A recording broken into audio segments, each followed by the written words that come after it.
अनामिका। और मैं जिस टॉपिक पे सुनाने जा रही हूँ उससे मेरा कोई रिलेशन है नहीं, तो मम्मी डैडी ऐसा कुछ है नहीं मतलब, बट मैंने लिखा है बस ऐसे ही कि मैं तो भूली भी नहीं, मैं तो भूली भी नहीं और वो शख्स बेवफा भी नहीं, मैं तो भूली भी नहीं और वो शख्स बेवफा भी नहीं, उसको दिल से मैंने इस कदर उतारा मगर दी कोई बद्दुआ भी नहीं। फिर समझ नहीं आता कि क्यों रुकी हूँ इस दुकान पे मैं, मुझे तो कुछ खरीदना भी नहीं, मुझे तो कुछ खरीदना भी नहीं।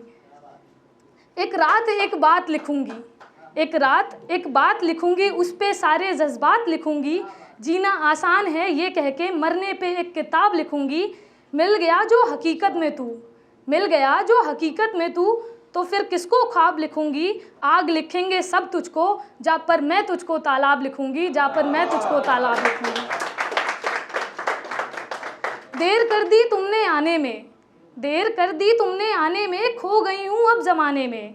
इश्क करने में एक उलझन है, जान जाती है जान बचाने में, जान जाती है जान बचाने में। मैं मोहब्बत में इसलिए हारी, मैं मोहब्बत में इसलिए हारी, ये नया काम है घराने में।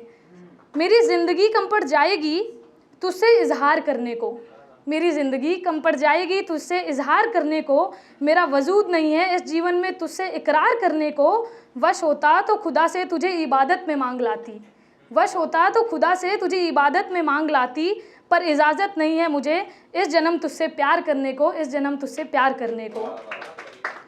दिया तूने बहुत, दिया तूने बहुत तो क्या ही बात करूं, दिया तूने बहुत तो क्या ही बात करूं, ना मिला वो शख्स एक तो क्या मलाल करूं। माना मिलना ना था इस जन्म हमारे, क्यों ना अगले जन्म का इंतज़ार करूं।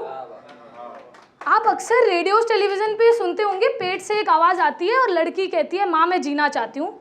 मैं वहीं से अपनी बात शुरू करती हूँ कि मैं भोर कली जो सांझ तक हर रोज़ मसल दी जाती, पागलपन के पाँव तले बेखौफ कुचल दी जाती। मैं वो आवाज़ हूँ जो पेट से बोला करती, माँ बाप की बेशर्मी को जज्बात पे तोला करती। कल तक मैंने गाया था कि भ्रूण हत्या पाप है, भारत माँ के माथे पे ये बहुत बड़ा अभिशाप है। पर अब लगता है कि उस बाप ने उपकार किया था जिसने अपनी बेटी को कोख में ही मार दिया था, वरना किसी चौराहे पे गर्म खून से सन जाती वो, दूजी निर्भया गुड़िया या फिर दामिनी बन जाती वो, दूजी निर्भया गुड़िया या फिर दामिनी बन जाती वो। ये आवाज़ सुनी है क्या, ये आवाज़ सुनी है क्या इस देश के बहरे कानों ने, विधानसभा ये आवाज़ सुनी है क्या इस देश के बहरे कानों ने, विधानसभा खुदाओं ने, लोकसभा भगवानों ने। ये आवाज़ सुनी है क्या नारी के मतदान से जीती निर्वाचित सरकारों ने। अरे इंडिया गेट भी जवान खून में उबाल मांगता है, मोमबत्ती नहीं हाथ में मशाल मांगता है, मोमबत्ती नहीं हाथ में मशाल मांगता है। जब ये कविता पढ़ रही हूँ नेत्र मेरा लाल है, उन्नाव की जली लाश का जलता हुआ सवाल है। अरे अबलाओं की चीखें हैं ये उत्तेजित रंगरलियों से, बोल रही है प्रियंका रेड्डी हैदराबाद की गलियों से। लगता है पौरुषता हारी, ठंडे इस परिवेश में रावण जिंदा कंस भी जिंदा आज भारत देश में। देश पूरा दहल उठा है पापियों के ताप से, देश पूरा दहल उठा है पापियों के ताप से। द्रौपदी के केस पूछे आज भीम आपसे, मौन क्यों यूं बैठे हैं पाप के परिवेश में।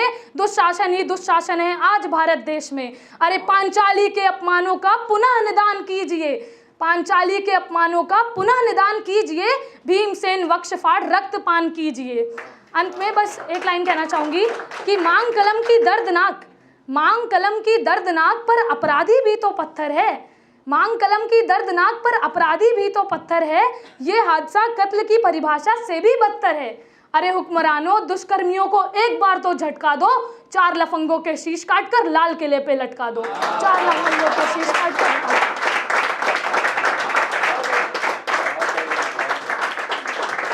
एंड में जाते जाते मैं मतलब ऐसे अभी एक साल मतलब मुझे 6-7 महीने हुए हैं, मैं रूम लेके बाहर रह रही हूँ। हमेशा से मैं मम्मी डैडी के साथ रहती हूँ, मेरे डैडी आर्मी में है, तो हम लोग को ना ऐसे मतलब मम्मी पापा के साथ ही रहने की आदत है। बट यहाँ पे आके ऐसा लगा कि मतलब वो जो हम रहते थे वो लाइफ नहीं थी, शायद इसी का नाम ज़िंदगी है। पहले भाई से बिना लड़े एक दिन नहीं जाता था, पहले भाई से बिना लड़े एक दिन नहीं जाता था, और अब सदियाँ बीत जाती हैं। पहले सुबह से शाम होती थी और अब सीधे रात हो जाती है, और अब सीधे रात हो जाती है। शायद इसी का नाम ज़िंदगी है। लोगों में मोहब्बत ढूंढते ढूंढते, लोगों में मोहब्बत ढूंढते ढूंढते जब खुद से मोहब्बत हो जाती है, सारे दोस्त जब शहर बदल लें और दोस्ती वहीं रह जाती है, शायद इसी का नाम ज़िंदगी है, शायद इसी का नाम। कमरे की खिड़की से, लास्ट लाइन है कि कमरे की खिड़की से किसी फैमिली को साथ बैठे देख, कमरे की खिड़की से किसी फैमिली को साथ बैठे देख, जब घर की याद आती है, किसी बच्चे को उसके पापा की गाड़ी के पीछे बैठे देख, चेहरे पे हल्की सी मुस्कान आती है, शायद इसी का नाम ज़िंदगी है, शायद इसी का नाम। Thank you.